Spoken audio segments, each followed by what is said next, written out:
కోసం చెప్తున్నా, మనం తిప్పుకుంటుంటాం కదా, గవర్నమెంట్ ఇచ్చే ప్రతి ప్రోగ్రామ్ ఇది మనకు అవసరమా, ఇది ఎందుకు పెడుతున్నారు అని చేస్తూ ఉంటాం.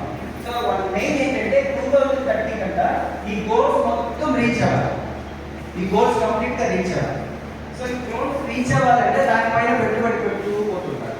మన ముఖ్యమంత్రి గారిని తీసుకున్నాం, జగన్మోహన్ రెడ్డి గారిని తీసుకున్నాం, ఆయన దగ్గర డబ్బులు ఉందో లేదో తెలియదు కానీ ఈ 17 పైన కాన్సన్ట్రేట్ చేశారు. ప్రతి దేశము ప్రతి రాష్ట్రం కూడా దీనిపైన కాన్సన్ట్రేట్ చేసి అభివృద్ధి పథకాలు ఎక్కడ ఏ చిన్న ప్రోగ్రామ్ జరిగినా లింక్ టు ఎస్డిజిస్. మన పార్టీ పరంగా మరో పరంగా మనకు అవసరం లేదు.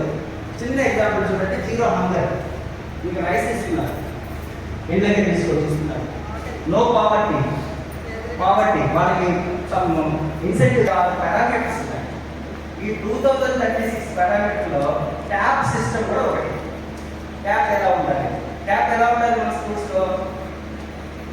రన్నింగ్ వాటర్తో ఉండాలి, అదే కదా. ఇంతకుముందు అయితే మన చెక్కులో ముంచుకొని కడిగేవాళ్ళు. ఇప్పుడు పెట్టిన దాంట్లో ఆర్డినేట్ స్కూల్స్లో రన్నింగ్ వాటర్ ఉండాలని పెట్టారు. అది క్వాలిటీ ఎడ్యుకేషన్ ఒక పార్ట్. మన క్వశ్చన్ పేపర్స్ మార్చారు. నేనంటే మీరు కూడా బ్యాక్ చెప్తూ మనం యాక్షన్ చేయాలి. చిన్న చిన్న పామురా పాలు తాగ నందిరా మొత్తం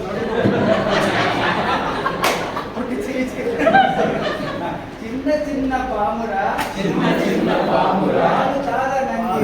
పాలు తాగ నందిరా చిన్న పామురా తాగ నందిరా పెద్ద పామురా అరవలేదురా పాలు తాగ నందిరా నాకు బాగా లేదు.